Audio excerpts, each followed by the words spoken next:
নমস্কার, good evening.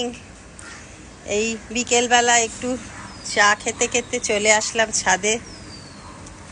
এতে একটু হাঁটাহাঁটিও হয় আর একটু ঘুরে ফিরে দেখাও হয়।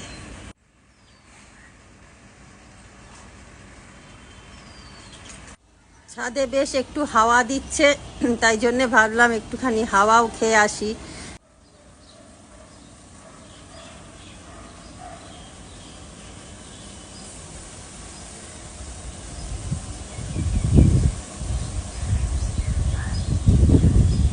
ঘরের একঘেয়ে এসিতে থাকতে বেশিক্ষণ ভালো লাগে না, তাই ভাবলাম একটু ছাদের থেকে ঘুরে আসি। আর আমাদের এই শালকিয়া এরিয়াতে চারিদিকে দেখবেন শুধু ফ্ল্যাট আর ফ্ল্যাট, কোথাও বাড়ি খুব কম। বাড়ি বলতেই আমাদের, আর ওই যে ওইগুলো হচ্ছে দু একটা বাড়ি, বাকি সব দেখবেন ফ্ল্যাট। আর এই বাড়িগুলো ম্যাক্সিমামই আমাদের আত্মীয় স্বজনদের বাড়ি, আর প্রতিবেশী বলতে দু চার ঘর আছে। শুনছি কাল রেমাল সাইক্লোন আসছে। সাইক্লোনের আর দোষ কি বলুন, প্রাকৃতিক দুর্যোগের তো কোনো দোষ নেই। কারণ এই হারে যদি ফ্ল্যাট গজিয়ে ওঠে তাহলে তো প্রাকৃতিক দুর্যোগ হবেই। এত বড় এলাকাতে দেখতে পাচ্ছেন একটাও গাছ, কোথাও গাছের চিহ্ন নেই, শুধু বহুতল বাড়ি। আমার তো মনে হয় গাছ বলতে আমাদের বাড়িতেরই এই দু তিনটে গাছ আছে। আমাদের এদিকটায় তবু দু চারটে বাড়ি দেখা যায়, কিন্তু এসি মার্কেটের দিকে গেলে শুধু ফ্ল্যাট আর ফ্ল্যাট, তার বাইরে আর কিছু দেখা যায় না। আর এখানে ফ্ল্যাট হবার আরেকটা বড় কারণ হলো, যেহেতু আমাদের এখানে বড় বাজার কাছে, তাই নন বেঙ্গলিরা বিজনেসের জন্য এইখানে বেশিরভাগ ফ্ল্যাট কেনে। আর এখানে বাঙালিও খুব কমে গেছে, বেশিরভাগ নন বেঙ্গলি, মারোয়ারি, পাঞ্জাবি দেখা যায়, বিহারিও কিছু। আমাদের এই দেবদারু গাছ আর পাশে রয়েছে আম গাছ।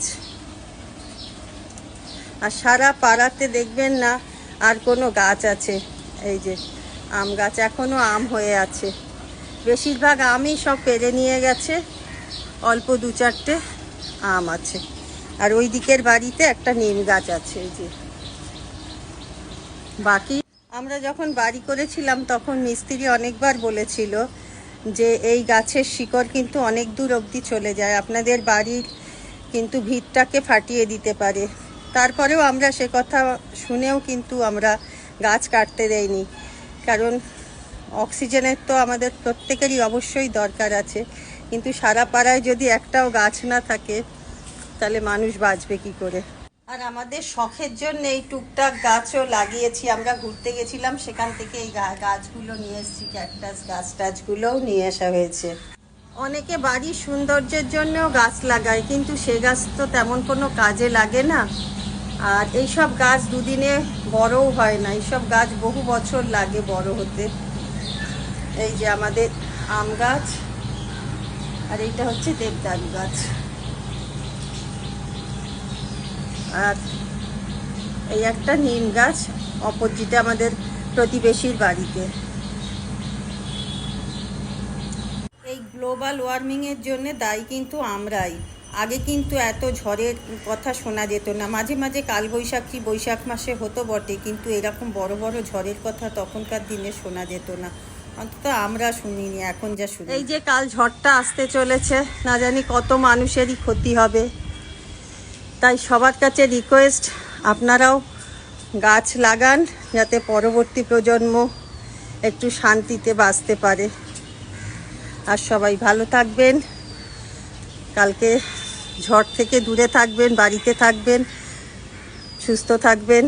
কারণ এখনকার দিনে প্রায় শোনা যায় বাজ পড়ে বহু মানুষের মৃত্যু হয়, সেইও একটা ভয়ের ব্যাপার আছে। আগেকার দিনে এত বাজ পড়তো না, পড়লেও সে খালি মাঠের টাঠের ধারে পড়তো, কিন্তু এখনকার দিনে অনেক মানুষই মারা যায় শোনা যায়। সুতরাং সবাই ঘরে থাকবেন, ভালো থাকবেন। কালকে ছুটির দিন আছে, রবিবার। আর আমার ভিডিওটা যদি ভালো লাগে থাকে একটা লাইক করে দেবেন, কমেন্ট করবেন। আর টাটা টাটা, বাই বাই। আর আমার একটা ইউটিউব চ্যানেল আছে, সুনন্দা সুইট ফ্যামিলি, যদি আপনাদের ভালো লাগে তো আমার আমার চ্যানেলটা একটু ঘুরে দেখে আসতে পারেন। এই যে কত কাক লাইন দিয়ে বসে আছে, এইখানেই সব বাসা বেঁধেছে। তাহলে এই গাছ বাসা দিচ্ছে, ফল দিচ্ছে, অক্সিজেন দিচ্ছে, আর কি চাই। আমার চ্যানেলটা একটু ঘুরে আসবেন, আর যদি ভালো লেগে থাকে আমার চ্যানেলটা একটু সাবস্ক্রাইব করবেন। Sunanda sweet family. সবাই ভালো থাকবেন, সুস্থ থাকবেন। টাটা, দেখা হবে নতুন